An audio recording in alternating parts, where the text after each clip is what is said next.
جنت کی نعمتوں کا تذکرہ۔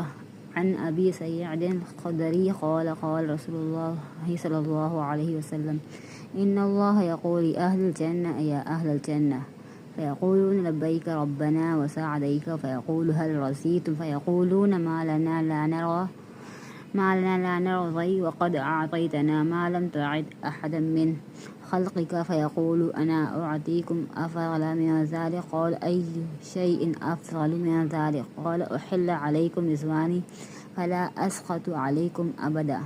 ترجمہ۔ حضرت ابو سعید خدری رضی اللہ عنہ روایت کرتے ہیں کہ رسول اللہ صلی اللہ علیہ وسلم نے فرمایا، اللہ تعالیٰ جنت والوں سے کہے گا، اے جنت والوں، وہ کہیں گے ہم حاضر ہیں اور آپ کی اطاعت کریں گے۔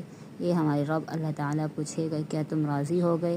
وہ کہیں گے ہم کیوں نہیں راضی ہوں گے جب کہ تو نے ہمیں ان نعمتوں سے نوازا ہے جو تو نے اپنی کسی مخلوق کو نہیں دی ہے۔ اللہ تعالیٰ کہے گا میں تمہیں اسی سے بھی زیادہ بہتر چیز دوں گا۔ وہ پوچھیں گے اسی سے بہتر کون سی چیز ہو سکتی؟ اللہ تعالیٰ فرمائے گا تمہارے اوپر اپنی رضامندی نازل کروں گا اور تم سے کبھی نہیں ناراض ہوں گا۔